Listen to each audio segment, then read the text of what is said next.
आषाढ़ शुक्ल पक्ष पद्मा एकादशी। धर्मराज युधिष्ठिर बोले, हे केशव, आषाढ़ शुक्ल पक्ष एकादशी का क्या नाम है और इसमें किस देवता का पूजन किया जाता है तथा इसकी विधि क्या है? कृपया कर विस्तार पूर्वक कहिए। श्री कृष्ण कहने लगे, हे युधिष्ठिर, एक समय नारद जी ने ब्रह्मा जी से यही प्रश्न किया था। तब ब्रह्मा जी ने उत्तर दिया, हे नारद, यह एकादशी पद्मा नाम से विख्यात है। इस एकादशी का व्रत करने से समस्त पाप नष्ट हो जाते हैं। जो व्यक्ति इस एकादशी के व्रत को नहीं करते वे नरकगामी होते हैं। इस व्रत के करने से भगवान विष्णु प्रसन्न होते हैं। अब मैं तुमसे इसकी पौराणिक कथा कहता हूं, ध्यान पूर्वक सुनो। सतयुग में सूर्य वंश में मानधाता नाम का एक चक्रवर्ती राजा था।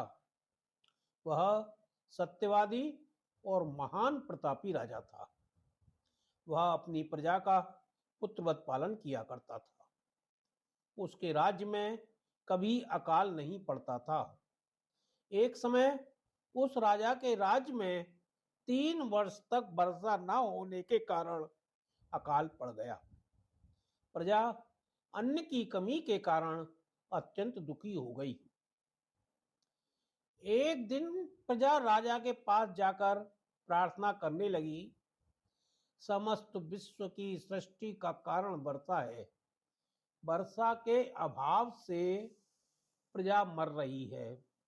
इसलिए हे राजन, कोई ऐसा उपाय जिससे प्रजा का कष्ट दूर हो सके। राजा मानधाता कहने लगे, वर्षा न होने के कारण आप लोग अत्यंत दुखी हो रहे हो, अतः मैं आप लोगों के कष्ट को दूर करने का प्रयत्न करता हूं। ऐसा कहकर राजा कुछ सेना लेकर वन की ओर चल दिया। वह अनेक ऋषियों के आश्रम में भ्रमण करता हुआ अंत में ब्रह्मा जी के पुत्र अंगिरा ऋषि के आश्रम में पहुंचा।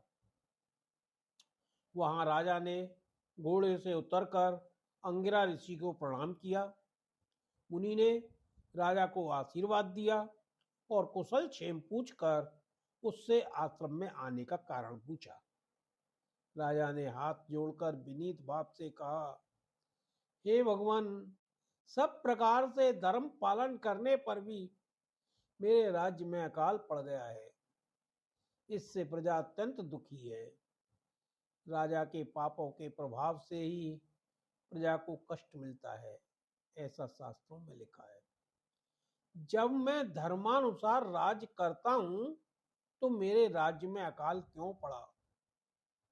अतः मुझे इस अकाल का कारण बताएं, साथ ही प्रजा के कष्ट दूर करने का उपाय बतलाइए।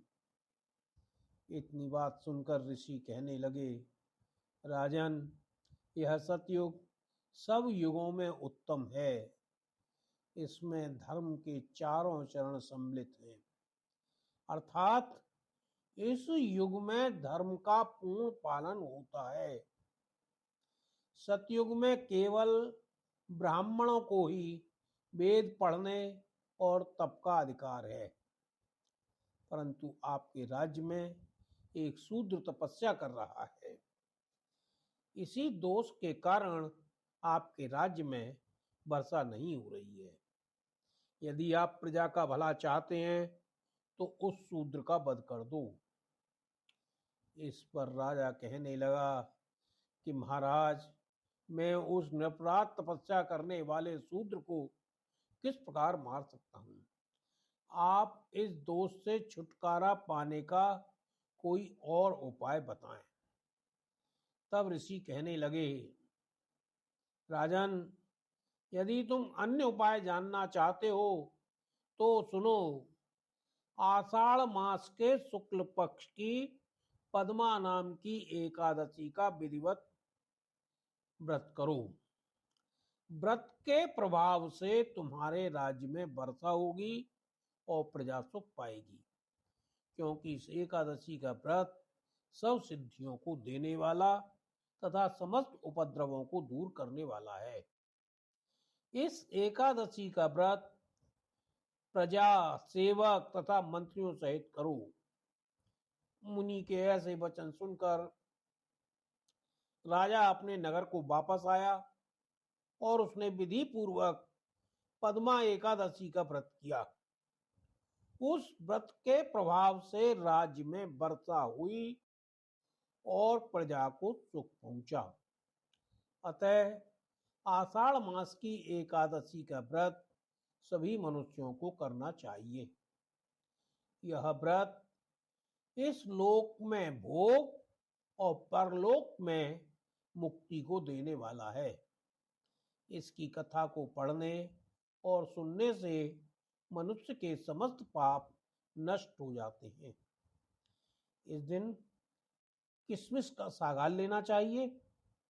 व्रत में किशमिश, फल, दूध, मिठाई आदि लिए जा सकते हैं।